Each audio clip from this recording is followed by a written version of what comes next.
All right. Good afternoon, ladies and gentlemen. It is Christian Henriquez at Inl Update.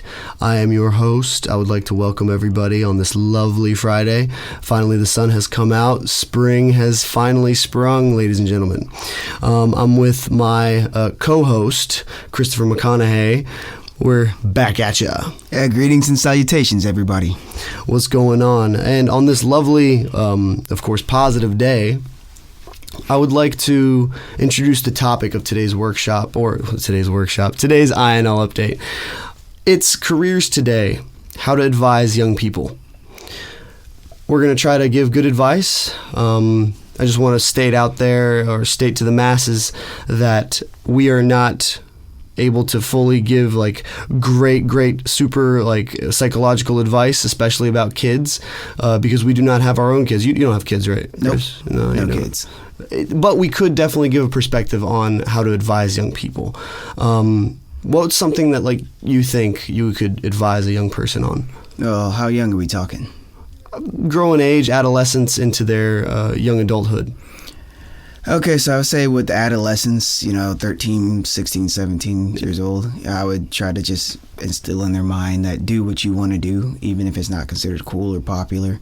Living your life for someone else's appeasement and applause, that's just going to make you unhappy. Do you see a lot of people follow that trend of being cool, wanting to be popular? Yeah, I mean, it's just human nature to want to be accepted. Yeah, Did you have that need as a child? Oh yeah, of course. Everyone had that need. That's why I got into martial arts in the first place, because my older brother and my older cousin, who would babysit me a lot, they would, play Mortal Kombat, Street Fighter, and, I want to be part of that. So, and again, when I was a teenager, I got into skateboarding because everyone else did it. So your advice to young people would be, don't follow the crowd, do you, be individual, be unique, stuff like that, right? Yeah, but don't be unique for the sake of being unique. Don't be like, I'm going to have a pink afro and wear high heels every day because I'm unique. No, just if you like skateboarding, skateboard, and those who also share that hobby, that passion, will follow you. If you like to play guitar or trumpet or whatever, same thing. Okay, all right. But we definitely have these norms in real life. We've all been brought up in different ways, but there are these societal norms. For example, you got to get a job whenever you finish school. How would you advise a young person? Do you think, how important is it to have a well-paid, secure job when you're older? Well, it's as soon as you're able to work, I think it's important to work in some capacity, whether that's helping your parents around the house by cleaning or cooking, or have an actual job, because it teaches you responsibility. That being said, I always believe that there's a 1, 2, 3, 4 to life, but there's no A, B, C, D, meaning there are important things you need to do in life that should be done. Prioritizing?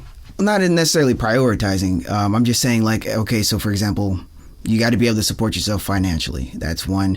You got to be able to take care of yourself, acquire food, go grocery shopping, however. That's the essentials. Yeah, exactly. So there's essentials, right? There's essentials, but there's no specific order, I guess you can say. So if you want to be the type of person to, okay, I want to have a family, and then I want to raise that family, and then I'll retire and travel. Or if you want to be well, I'll have a family later on. I want to travel now. That's what I'm saying. So everybody has their own timeline. Right. They all have their own right time for everything that comes to them at life. Right. So you wouldn't necessarily say it's super important to have a well-paid, secured job as soon as you finish school, or university to be specific, or college. Well, a secure job, yes, you got to have funds. But a well-paid, no. As long as it pays what you need it to pay, then I think that's good. So depending on your priorities, people who feel as if their careers are more important find that secure job, get that experience, end up, advancing in the company if that's what you essentially want to do. But also for those who don't want to, or don't know what they want to do, because I know a lot of kids, they really don't know what they want to do. They don't have that set goal. Some do, some don't. And the ones who aren't necessarily planning their life out to the T and step by step, this is what I should do, bam, bam, bam, to keep your options open. Get a secure job, get a good, definitely don't burn bridges, as we talked about, success and failure in our early Inl update. Definitely to be more communicative and to just have a good job that you can sustain yourself, have the food that you want, live comfortably, basically. Right. Well paid. You don't have to be over excessive, but it's definitely a good thing to have a well paid job. A secure job. Right, because people that change a lot. How you are when you're like, okay, I graduated university at 21, 22. I'm going to get a job in IT, but then you might work in IT and you're like, wow, I hate this. Right. And then you want to do something else with your life. So that's why I'm saying, try to keep it more open, be susceptible to change. Right. Me and you were talking the other day, actually, about a close person in your life was comparing her life to someone else's who traveled often. Mm-hmm. And I remember a very distinct piece of advice that you gave me that night. Do you remember that piece of advice? You're going to have to refresh my memory. So you were telling me that a close person in your life basically was envious that other people got to travel, and she wants to travel like that as well. I personally, in my opinion, don't think that people should be envious of other people who you can't do that thing at that moment. Right. So, as I mentioned before, there's a time and a place for everything, and you have to be happy with what you have. Like in the now, be appreciative of what you have at the moment. Don't be envious of others, because that can only create bad emotions and bad juju. Right. I think I said something along the lines of don't compare your whole career to someone else's highlight reel. Something along those lines. Yeah. That's exactly what you said. Yeah. Like a timeline. Why compare yourselves to that? Your timeline's just as beautiful as someone else's, right? Yeah. Could I give an anecdote real quick? Yeah, because the reason why I said that, I ran into something similar. A lot of my friends from my hometown, they have careers, and so when I was catching up with them, they're all in the medical field or in the technology industry and whatnot, and all I was doing a job I would love, but not nearly as well paid, but I was doing my hobbies and I had plans to come here and whatnot. And they're like, wow, Chris, you make me want to do something with my life. And see, to them, all they saw was this guy who had this freeness and, he was doing what he loved and he had all these hobbies, but I didn't see the struggle, right. I barely make enough money, and that money goes towards my hobby, so I have to budget everything. And all I saw from them was they have great careers. We each thought the other had the better life. They don't see the nitty-gritty details. Right. They don't get into each other's lives. Our timelines on our Facebook pages, our Twitter accounts, our Instagrams, they don't highlight those struggles. Nobody wants to take a picture or a selfie while they're paying the tax or they're filling out their tax forms at the end of the year. Nobody takes selfies doing, I'm filling out my tax forms. Yeah. Totally stressing. Yeah. Totally stressing over this. You guys should really, be with me right now at my stressful moment. Nobody ever does selfies and posts like that. That's crazy. From a moral standpoint, what kind of advice would you give a young person today? If you just saw somebody and, what would you say are some of the most important things you should do and what you should follow in life? I'd say it's very important to have some kind of code that you define, that you stand by. What do you mean code? Could you be a little bit more specific on that? Yeah, so, there in America, we both know there are some laws that are obviously they're put in place for a good reason, but there are other laws that are just meant to control you and, how to say, so to say, restrict. In so many words. Yeah, restrict. And so police you. Right. To police you, to restrict you, just to basically bind you. And that's why I'm saying there are those inalienable codes to life, like don't kill, steal, etc. But to be more specific with that person, like what do you value as a person? Okay. If someone does something to you and you're like, I hate that they did that, think, okay, you don't like that, so don't do it to other people. So that kind of thing. Write it down. Right. I strongly believe that writing something down instills and makes it real. Yeah. Without having that, that's my advice to young people. Write your plans down. You know what I mean? Stay old school. Mm-hmm. It might seem kind of weird at first if you're not used to it, because we are in a technology age and everybody just jots everything on their phone. Mm-hmm. And I find that to be very ineffective, because whenever I want to jot something down and I want to remember something, I write it down. I make it real. I have a calendar. It might not need to be a huge calendar. It could be a little pocketbook or something like that. But definitely have something like that. And do you write your plans down? Yeah, I actually did when I first came here, because I had a limited amount of time to get everything I needed done. So every single day, what do? Okay, so I got to send this amount of emails. I got to fill out this form or whatever. I would do that every When would you do day. it? I would do it the night before. So that Okay. way I would wake up, turn off my phone, and then immediately grab my notebook and see what I have to do. Boom, there in front of you, list step by step what you got to do so you don't forget. Do you add on throughout the day, or? Yeah. So, for example, if I'm like, okay, study 30 minutes of Polish, but then I found out 30 minutes wasn't enough, okay, another 30-minute section add on after lunch or something. And you would constantly manage it. Yeah. That's something very good. That's a very good technique and a method to use. Some of the most successful people in the world have kept on A4 pieces of paper, like just some scrap piece of paper, in their pocket with constant goals that they always abided by. And anytime they would forget their like direction, they would take that out of their pocket, that piece of paper, read it, remind themselves about it, and then keep on going out the day. So they made sure they stayed on track. Yeah, it's that tangibleness, really. It's like, it's the same way when you think about spending money. You take out a dollar bill, or I don't know, 10 zloty. You see that 10 zloty and you're going to like, okay, now I only have 5 zloty versus always paying with your card. Yep. You know, you're not seeing it. Yeah, definitely. Keep on track. You know, that's something. The next question that I wanted to ask you, Chris, is would you encourage your children to accept a job in a foreign country? Yeah, of course. Yeah, it's nothing but gain. You may not make as much money as you would in America if I have my kids in America, but there's more to life than just the money you make. You know, you get out there, you travel, you see The world. different people's perspectives on lives. Like I unlearned a lot of stuff I learned in America Unlearned? about the world. Yeah, just from coming here in Poland. Like what? Like, well, you know, the weird stereotypes, I guess. They're all over. They're everywhere. Like Europeans. You know, I'm sorry for everyone here, but I would get a lot of my knowledge of Europeans from movies, and in movies. Same here. They're very interesting. Let's put it that way. Yes, they're very interesting. There's a lot of stereotypes. We're not going to delve into them, but definitely we had a total change of perspective whenever we came here. And what's another good benefit that kids can get by traveling or getting a job specifically in a foreign country, like regarding careers, right? Yeah, well, one, it looks good on a resume or a CV. Like, yeah, I went to this country, mingled around the people, maybe learn their language, study at the university, whatever. So that shows you have experience.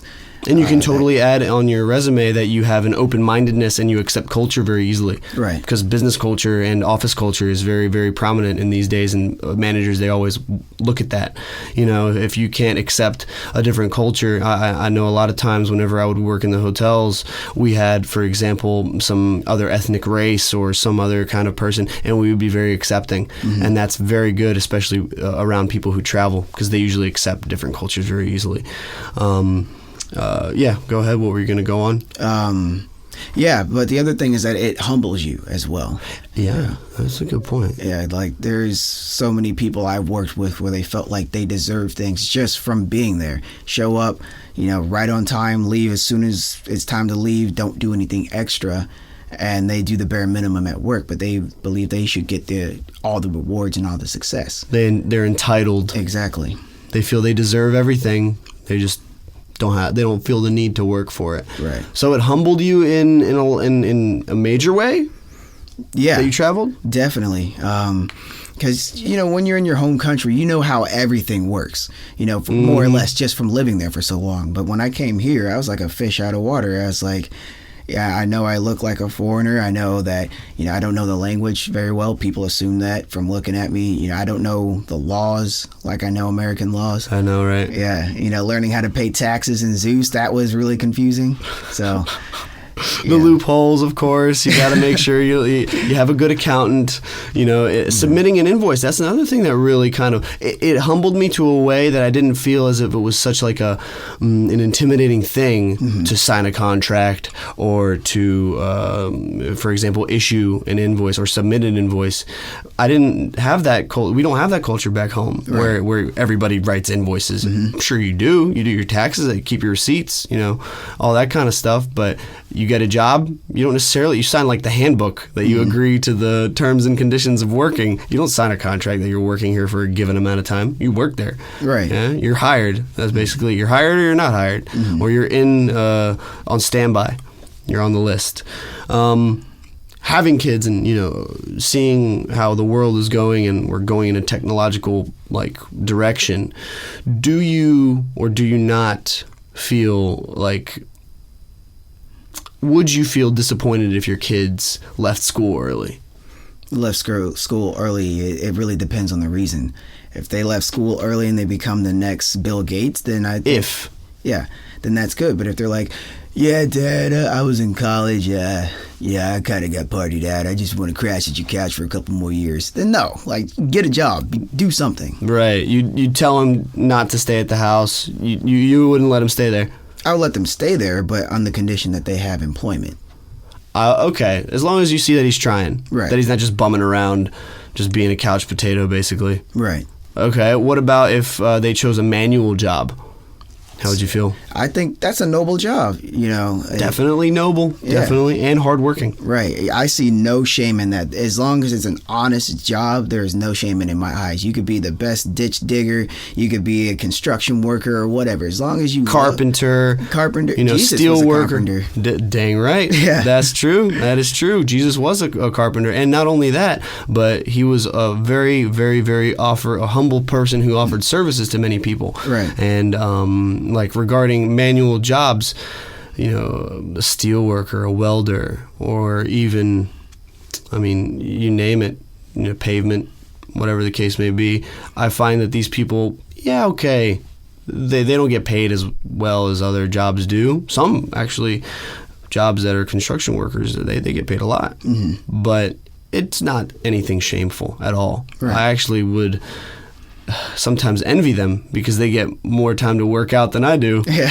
If you actually get a chance to work at a construction site, it's heavy work. You have to have a lot of endurance to work at a place like that. Or that famous picture of I think it was the Empire State Building being built, or I'm not sure, that famous American picture with the guys like sitting on the scaffolding eating lunch, that old one. Mm-hmm. It's like a famous American picture, something like that. Come on, that just shows the brotherhood involved in that kind of a job. Yeah, I wouldn't feel bad about it at all. Me neither. Like, I worked in cars, but I worked in the automotive industry. Yeah. Mm-hmm. Let's put it that way, because I was the guy inside. But my mechanics, they're the most humble, nice, hardworking guys. Yeah, and I see how tired they are at the end of the day, especially some of the older ones. But someone has to do that job. What, I'm just going to be like, oh yes, no, beautiful, you can get a much better job? It's like, no, it's like, doesn't matter what you're doing. Why are you fixing cars? Yeah. Why are you doing it? Why are you getting your hands greasy? Come on, don't get my chicken greasy whenever. My chicken greasy? Yeah.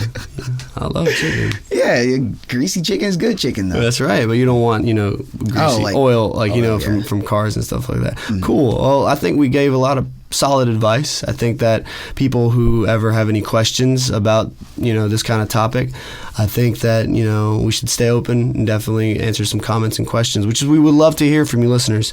We're going to finish up for tonight, and I wish everybody a beautiful day. We'd like for you to check out www.inl-gda.com and our Facebook page. It's Facebook.com/INLGDA. If you want to give us a like, subscribe, follow, and we will hope that you stay in tune, and hope you have a great day. See you later, guys. See you later. And always remember, be the change that you want to see.